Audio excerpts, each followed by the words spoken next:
Oi, pastor.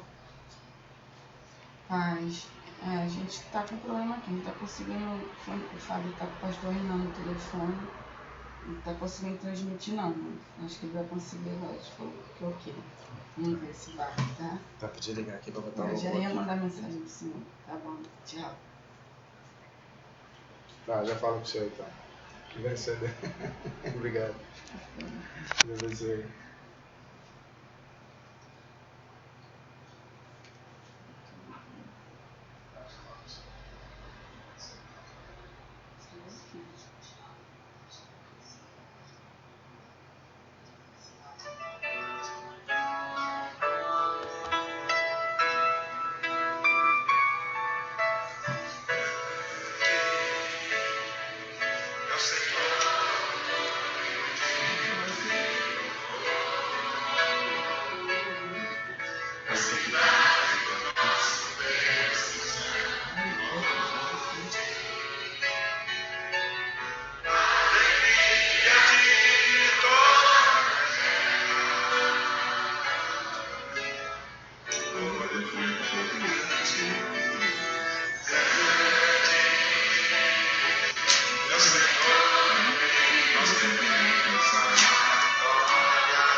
Paz do Senhor, queridos, bom dia, bom estarmos aqui mais uma vez nessa manhã.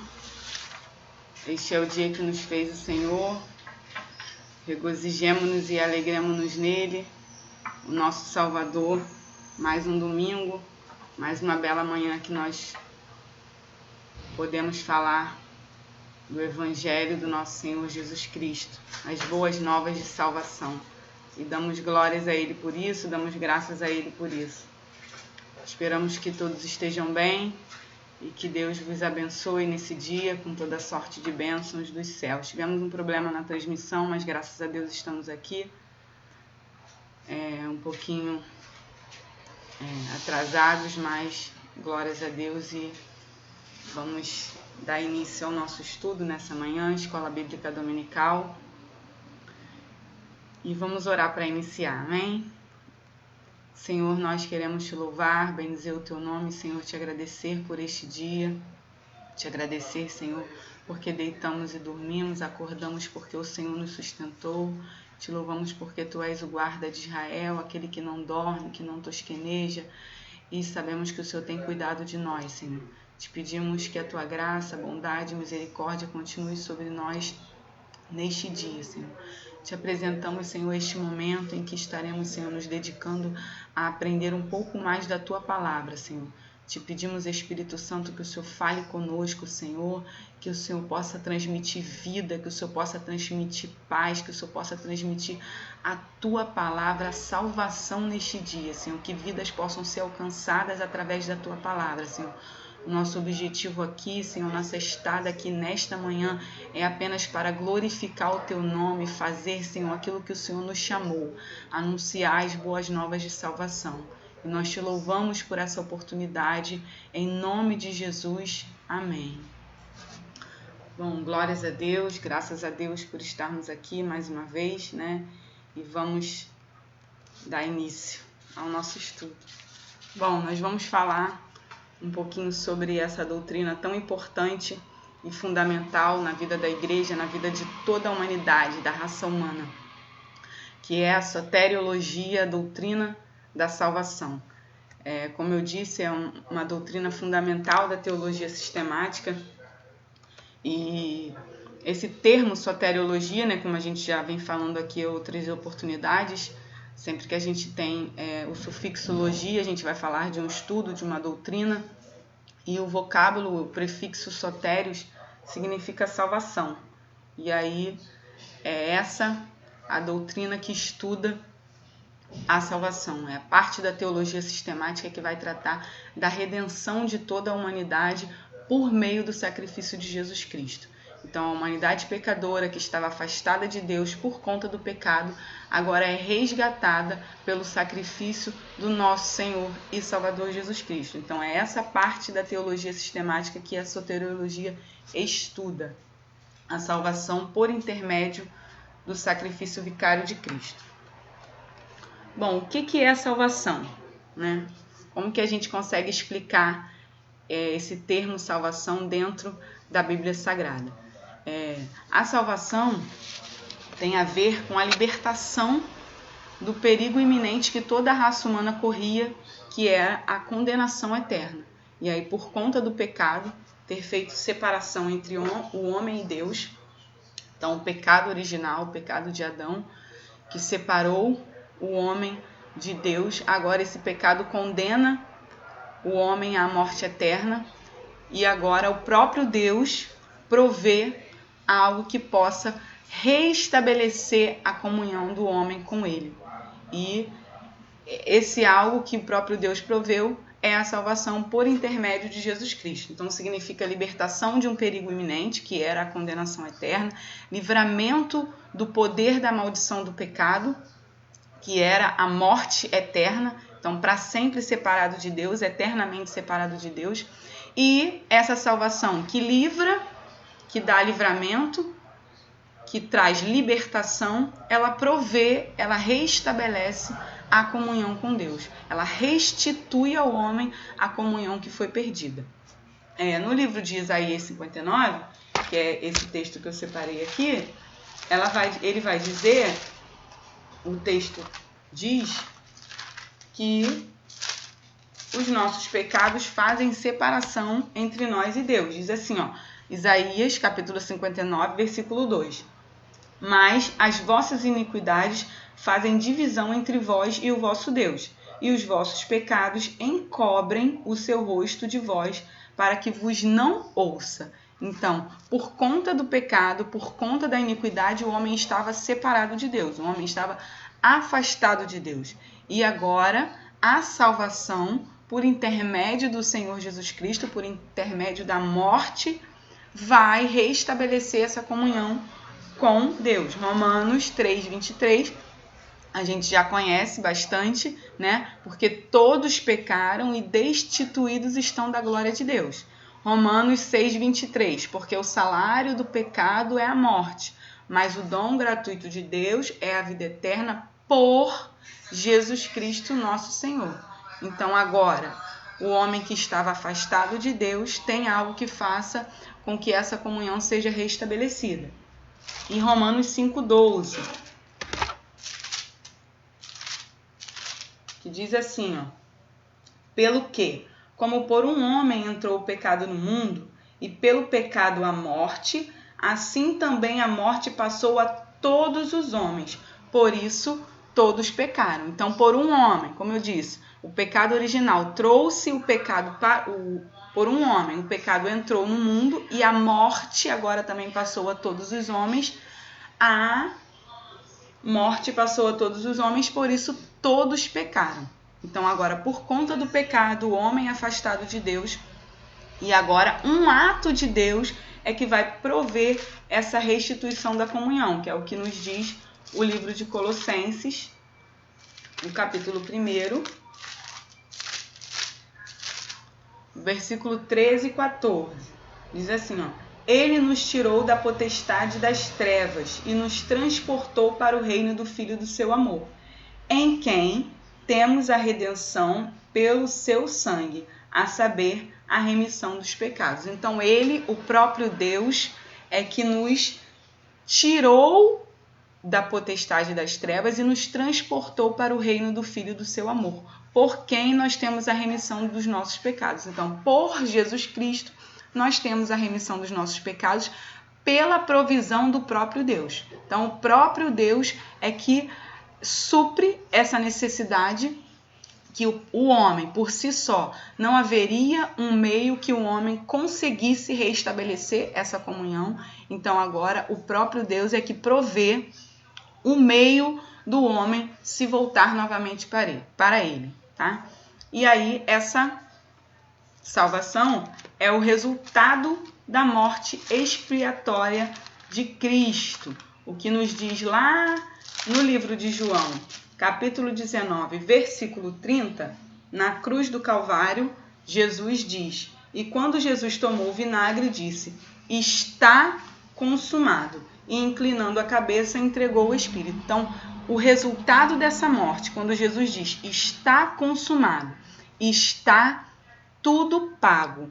Tudo foi comprado na cruz do Calvário. Então, o livramento, agora a morte de Cristo no Calvário, livra o homem da condenação eterna por causa do pecado, causada pelo pecado. Então, agora, tudo pago.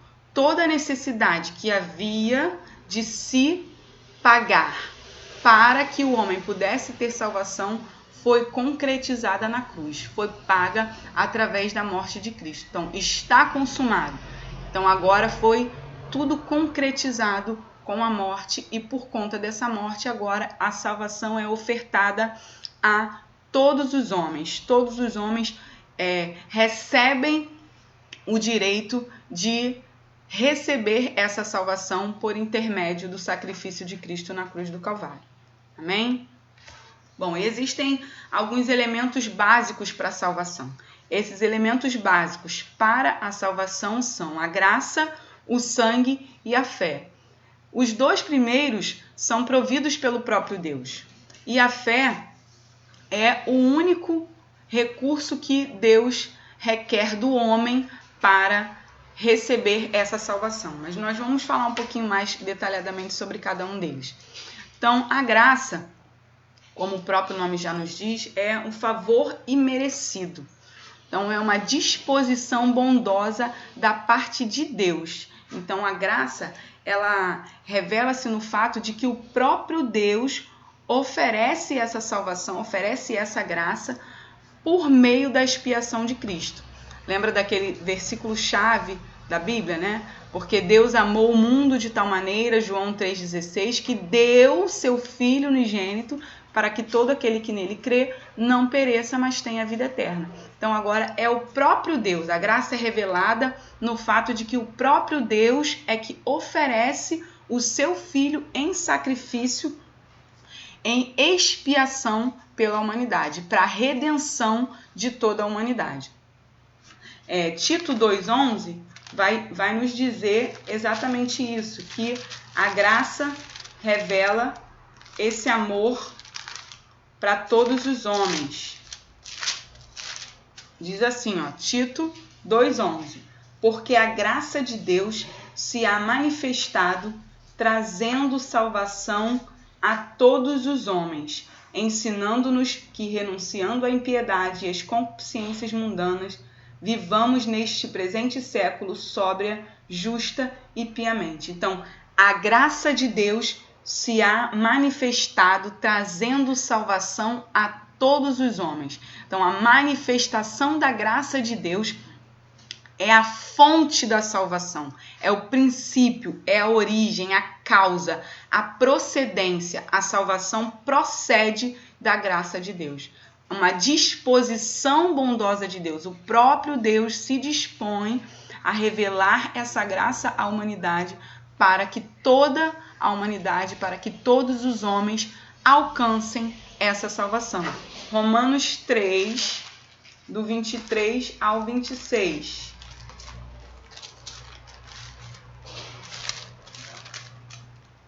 Diz assim, porque todos pecaram e destituídos estão da glória de Deus, que a gente falou lá no primeiro momento, sendo justificados gratuitamente pela sua graça. Então, um favor imerecido, sem precisar pagar nada, gratuitamente, tá?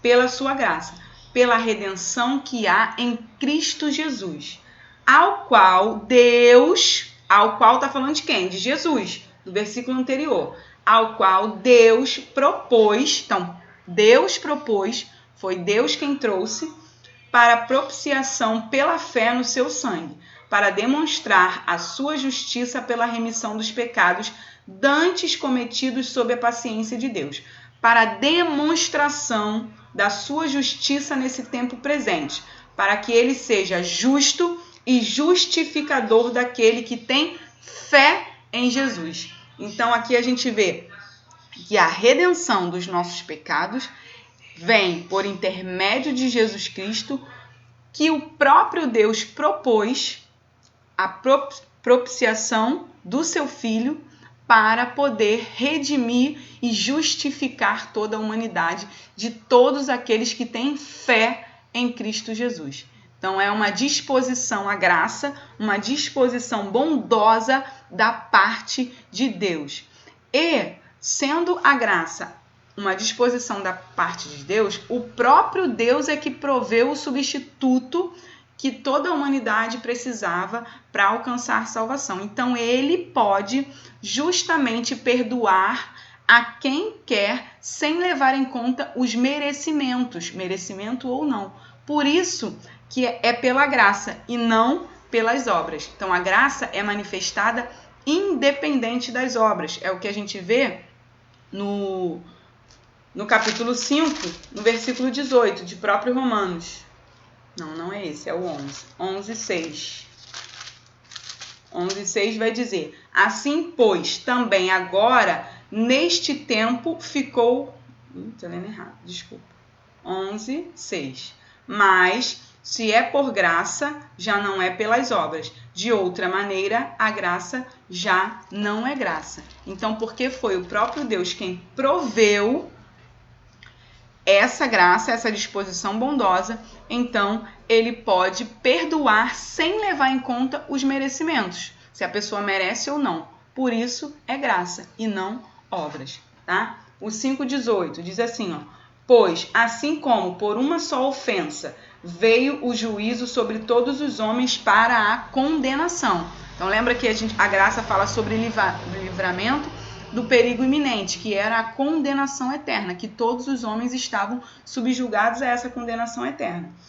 assim também, por um só ato de justiça, veio a graça sobre todos os homens para a justificação da vida.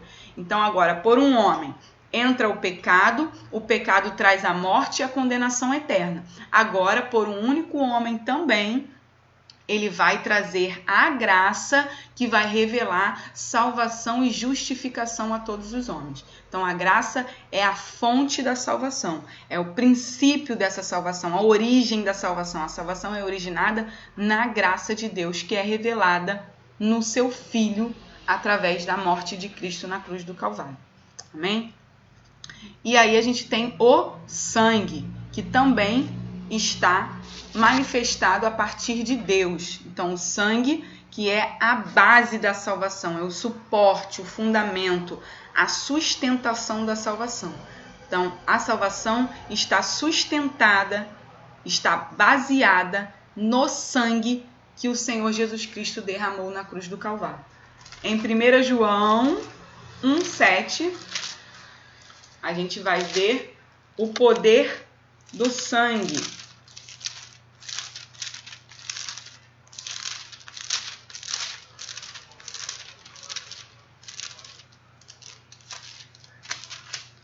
Diz assim, mas se andarmos na luz como ele na luz está, temos comunhão uns com os outros, e o sangue de Jesus Cristo, seu Filho, nos purifica de todo o pecado. Então aqui a gente tem o derramamento de Cristo no Calvário, oferecido em sacrifício por todos os homens. É esse sangue quem perdoa pecados, ou seja, justifica. A justificação é o perdão de todos os pecados. E é o sangue de Cristo derramado na cruz do Calvário que tem o poder de perdoar pecados. E tem o poder de purificar a alma. Agora o homem passa a servir sem culpa. Então ele estava condenado, ele recebeu a liberdade por essa condenação, mas ele não só recebeu a liberdade, continua com a culpa por aquele crime que ele cometeu. Agora ele pode viver sem culpa. Por quê? Porque alguém tomou as culpas desse homem e pagou esse preço por ele. Tá? Então, a justificação e o sangue de Cristo na cruz do Calvário é que permitem o perdão dos pecados. Romanos 5, 8 e 9. Diz assim, mas Deus prova o seu amor para conosco em que Cristo morreu por nós, sendo nós ainda pecadores. Logo, muito mais agora, sendo justificados pelo seu sangue, seremos por ele salvos da ira. Então, Deus prova o seu amor. Então, Deus que amou a humanidade, ele demonstra o seu amor através do seu Filho, Cristo, que morre por nós, sendo nós pecadores. Porém, agora nós somos justificados pelo sangue de Cristo derramado na cruz do Calvário. E agora, por conta desse sangue, nós somos salvos da ira.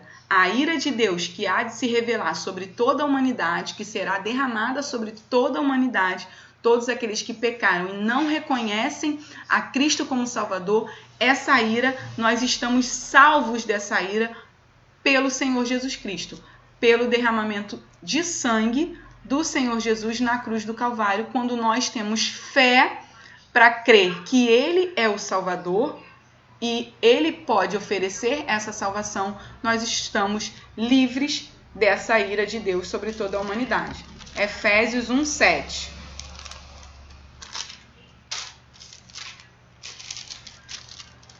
Diz assim, em quem temos a redenção pelo seu sangue, a remissão das ofensas, segundo as riquezas da sua graça.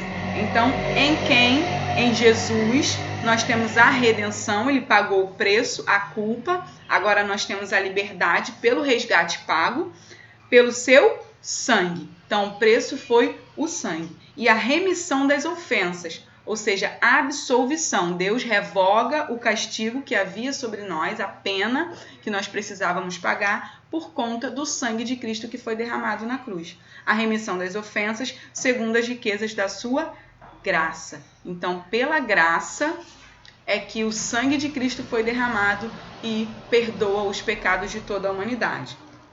Hebreus 1:3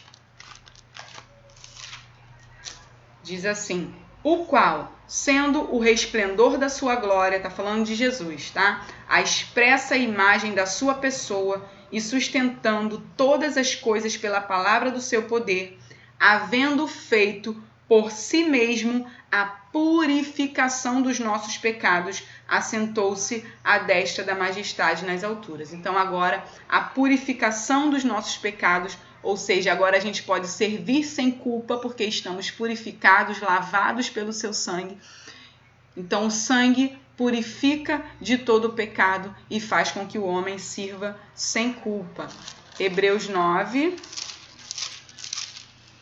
11, 12. Mas, vindo Cristo, o sumo sacerdote dos bens futuros, por um maior e mais perfeito tabernáculo, não feito por mãos, isto é, não desta criação, nem por sangue de bodes e bezerros, mas por seu próprio sangue, entrou uma vez no santuário, havendo efetuado uma eterna redenção. Então agora, pelo sangue de Cristo derramado na cruz do Calvário, não há mais a necessidade de sacrifícios de animais, porque agora ele efetuou uma eterna redenção.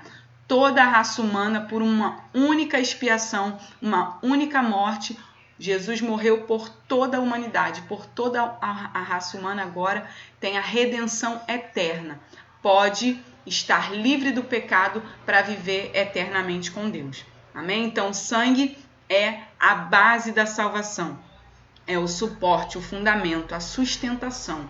A salvação está sustentada no sangue, no derramamento do sangue de Cristo na cruz do Calvário.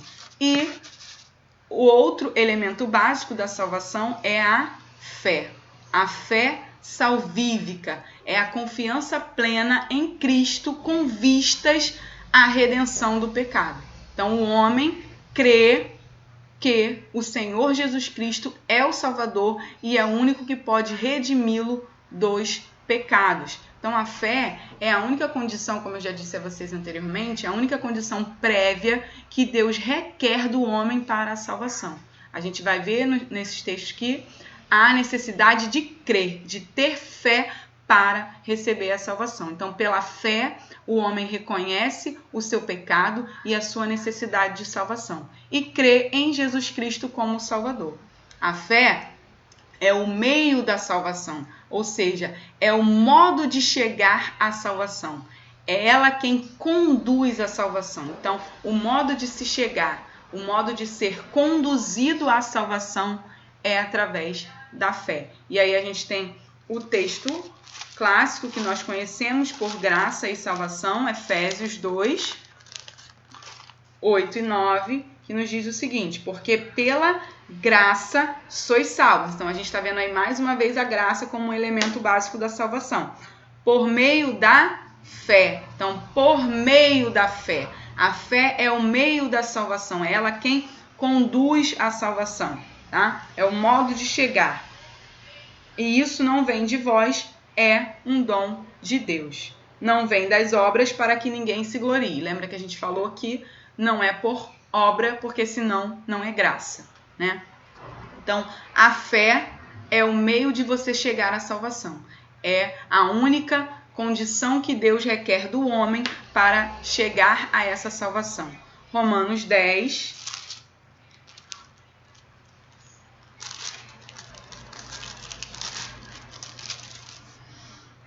9 e 10. Diz assim, ó: a saber, se com a tua boca confessares ao Senhor Jesus e em teu coração creres que Deus o ressuscitou dos mortos, serás salvo, visto que com o coração se crê para a justiça e com a boca se faz confissão para a salvação. Então há necessidade de crer. Então há necessidade de fé. O homem precisa crer em Jesus Cristo como Salvador para ser conduzido à salvação. Hebreus 11:6 diz que aquele que se aproxima de Deus é necessário que tenha fé, que creia que ele existe e que é galardoador dos que o buscam. Então, sem fé, está escrito, é impossível agradar-lhe. Ou seja, sem fé é impossível agradar a Deus. Para o homem chegar-se a Deus, é necessário que aquele que se aproxima de Deus creia que ele existe. Então, sem a fé, não há condição do homem se chegar a Deus. Então, a fé é o meio que conduz o homem à salvação. A graça e o sangue foi a provisão de Deus para a salvação. E a fé é o que é requerido do homem para que ele consiga alcançar essa salvação. Amém? Vamos seguir. E aí, onde começou a salvação? A salvação, ela começa onde, quando, né? Ela começa na eternidade, na geração de Jesus. Quando, na eternidade, antes de todas essas coisas acontecerem, antes do pecado original, do pecado do homem, do pecado de Satanás, do querubim ungido, Deus, na eternidade, antes de todas as coisas, pela presciência, já havia disposto essa salvação para a humanidade. Por conhecer toda a história da humanidade, da raça humana, ele propôs essa salvação com a morte de Cristo desde a fundação do mundo. Efésios 1:4 diz o seguinte: como também nos elegeu nele, está falando de Jesus, tá? No versículo anterior vocês veem isso. Nele, antes da fundação do mundo, para que fôssemos santos e irrepreensíveis diante dele em caridade. Então, nos elegeu nele, em Jesus, antes da fundação do mundo, a igreja. Né? A gente falou sobre esse versículo quando a gente falou sobre a doutrina da igreja. Então, nos elegeu, a igreja foi eleita em Jesus antes da fundação do mundo. E a igreja é composta por todos aqueles que creem durante toda a história da humanidade. Irão crer em Jesus como Salvador e irão alcançar essa graça, irão alcançar essa salvação. Tá? Hebreus 1:5, a gente vê que acontece na geração de Jesus, na eternidade, antes de todos os tempos. Porque a qual dos anjos disse jamais: Tu és meu filho, hoje te gerei. E outra vez, eu lhe serei por pai e ele me será por filho. Esse momento é o momento na eternidade, quando Jesus é gerado de dentro de Deus. E ao mesmo tempo em que ele é gerado, ele morre. Apocalipse 13:8 vai dizer que o Cordeiro foi morto desde a fundação do mundo. Então, ele é gerado e ele morre por conta da humanidade. Apocalipse 13:8. E adoraram-na todos os que habitam sobre a terra, esses cujos nomes não estão escritos no livro da vida do Cordeiro, que foi morto desde a fundação do mundo. Então, na eternidade, a gente tem a presciência de Deus elegendo a igreja a partir da morte de Cristo. Então, Jesus é gerado, é morto, e aí a salvação começa a partir dali, na eternidade. E quando ela é manifestada? Então, ela é manifestada, ela aparece a todos os homens quando Cristo é encarnado e morre por conta de toda a humanidade e por conta dos pecados. Hebreus 1:6, o mesmo texto que a gente leu no 5, o 6 vai falar de outro tempo. Então, no versículo 5, a gente tem um tempo, a eternidade, quando ele disse: Tu és meu filho, hoje te gerei. Deus falando para Jesus. E no versículo 6, agora a gente tem um outro tempo, que é a encarnação.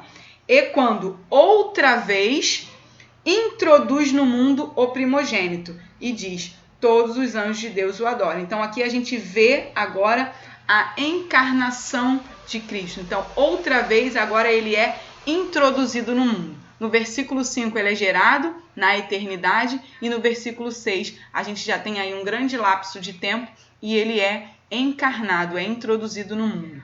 Lucas 2:11.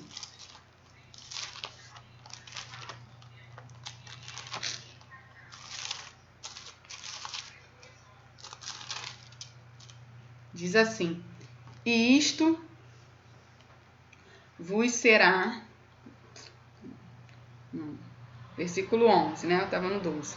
Pois na cidade de Davi vos nasceu hoje o Salvador, que é Cristo o Senhor.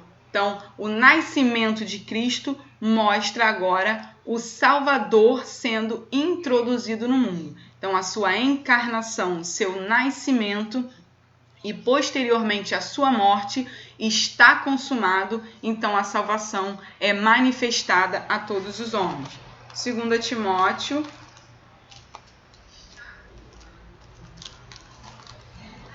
capítulo 1, do 8 ao 10. Portanto, não te envergonhes do testemunho de nosso Senhor, nem de mim, que sou prisioneiro seu. Paulo está falando, tá, Timóteo?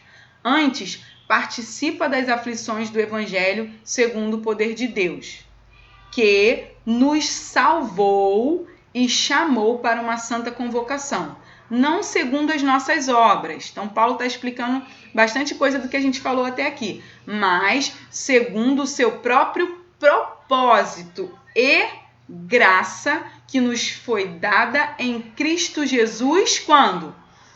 Antes dos tempos dos séculos. Então, Paulo está resumindo quase tudo que a gente falou aqui. Então, ele nos salvou pelo seu próprio propósito, pela sua graça. Por quem? Por intermédio de Jesus Cristo. Quando? Antes de todos os tempos, na eternidade. Agora o versículo 10.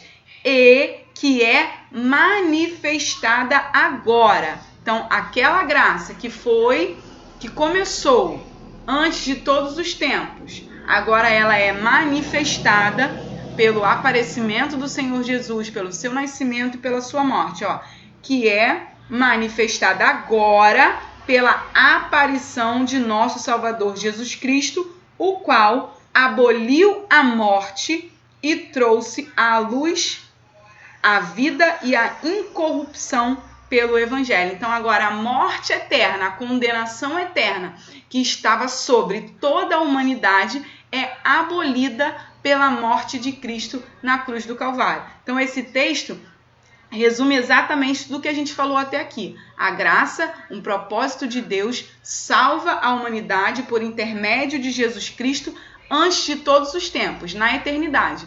E é manifestada na aparição do Senhor Jesus Cristo, que por sua morte tira a morte de sobre a humanidade. Então, retira o peso da morte, da condenação eterna que estava sobre toda a raça humana, agora é retirado pela morte do Senhor Jesus Cristo na cruz do Calvário.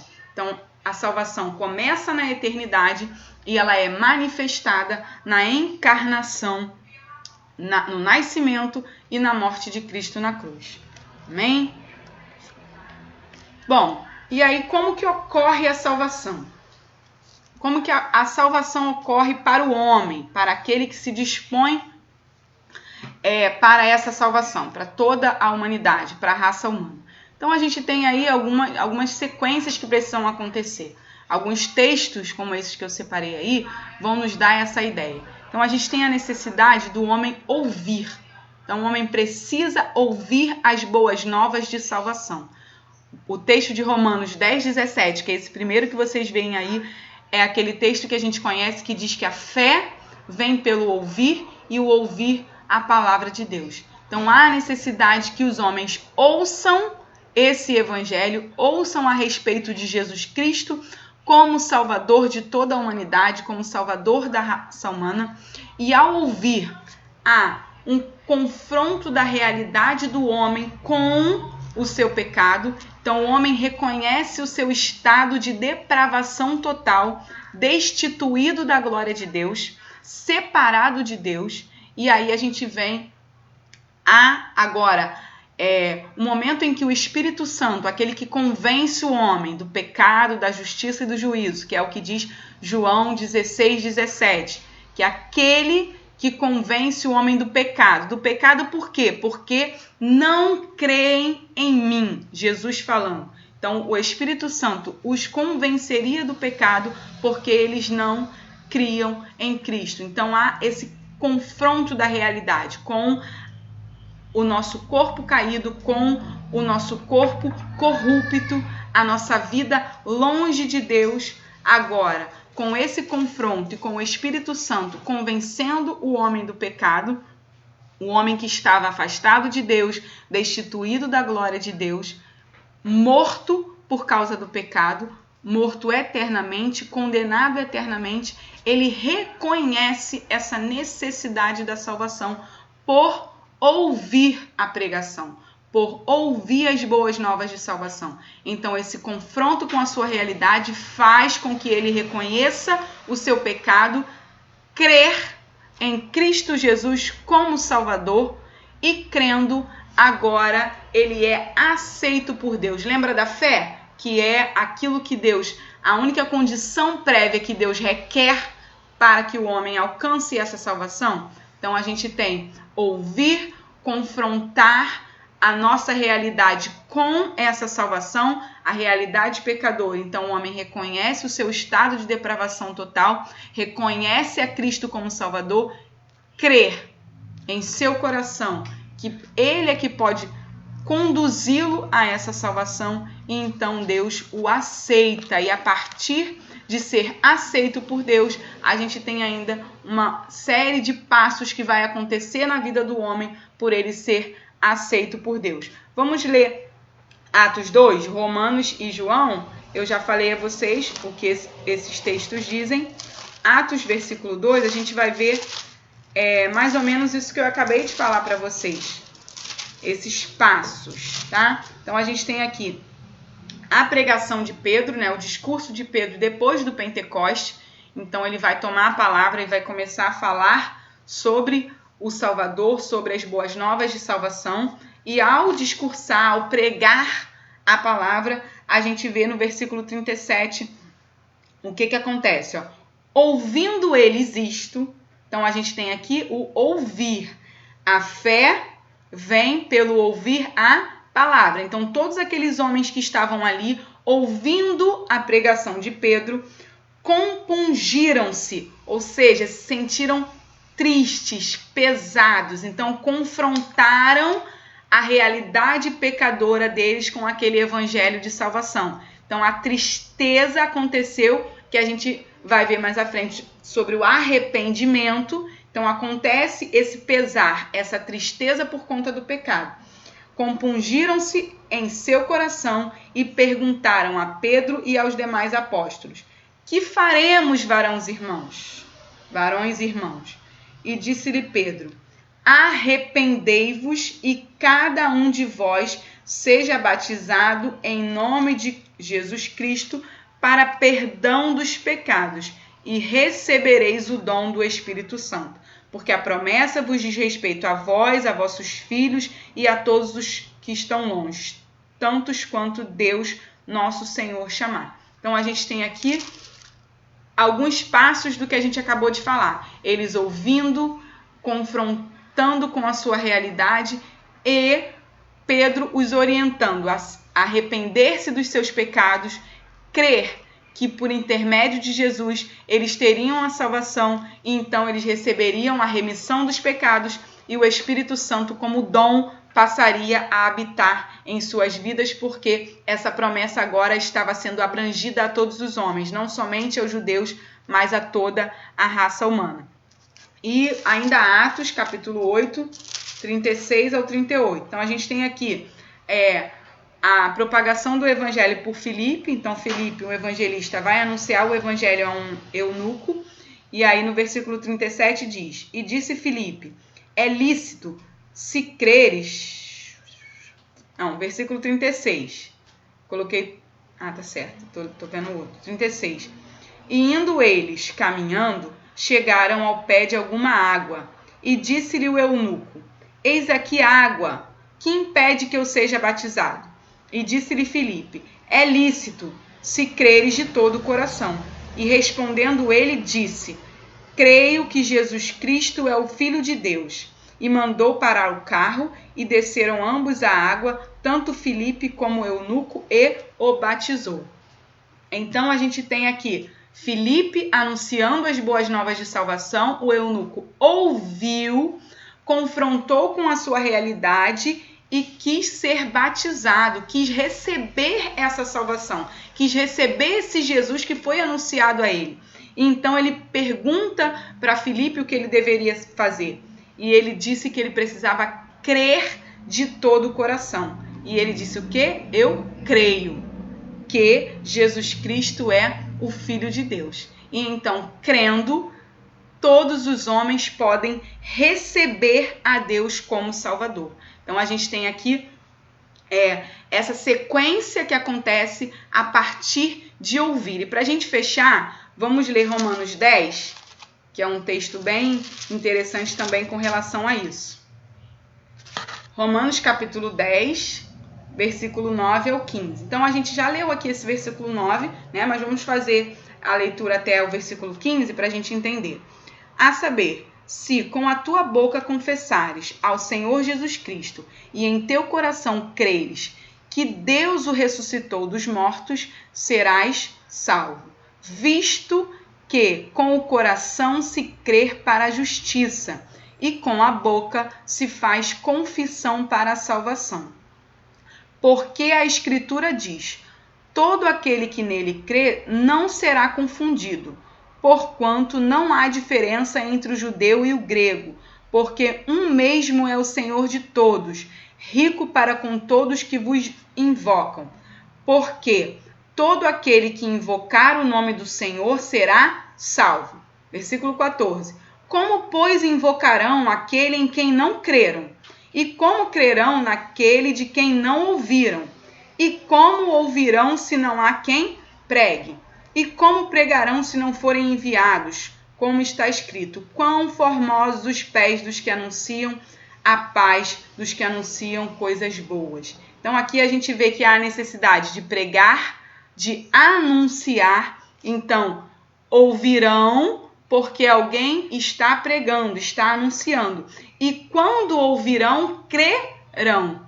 E depois que crerem, invocarão. E o versículo 13 diz que todo aquele que invocar o nome do Senhor será salvo. Então a gente tem ouvir, e esse ouvir vai trazer um confronto com a sua realidade. O Espírito Santo entra convencendo o homem do pecado para que ele consiga crer que Deus, por intermédio de Jesus, está ofertando essa salvação a todos os homens. E então todo aquele que invocar o nome do Senhor será salvo. Bom, a gente vai finalizar aqui. Se Deus nos permitir, a gente tem uma outra oportunidade, uma próxima oportunidade para a gente continuar esse assunto, tá? E concluindo, como eu já disse a vocês, o texto-chave da Bíblia fala sobre o amor de Deus, né? E a plenitude do amor de Deus, ela é revelada, ela é demonstrada por Jesus Cristo como o Salvador do mundo. E é preciso ter fé para receber esse plano salvífico por intermédio do Senhor Jesus Cristo e obediência para desfrutar essa salvação aqui na terra e na vida futura que nós receberemos. Então vale a pena acreditar, vale a pena renunciar à nossa vida hoje para receber essa salvação na vida futura. Então a gente recebe a salvação no presente, mas a gente ainda precisa conquistar a vida eterna, a vida futura. Para isso a gente precisa lutar aqui na terra, a gente precisa se manter firme e essa luta é diária. E nós precisamos entender que vale a pena lutar, que vale a pena pagar o preço aqui para que a gente possa alcançar a salvação eterna. Por intermédio do Senhor Jesus Cristo e pela graça revelada pelo nosso Deus, a partir do amor que Ele próprio deu o seu Filho para morrer em favor de toda a humanidade. Amém? Que Deus vos abençoe e nós estaremos aqui em uma próxima oportunidade para falar um pouco mais das boas novas de salvação. Amém? Fiquem na paz e aguardem o nosso culto de louvor e adoração a Deus ainda nesta manhã.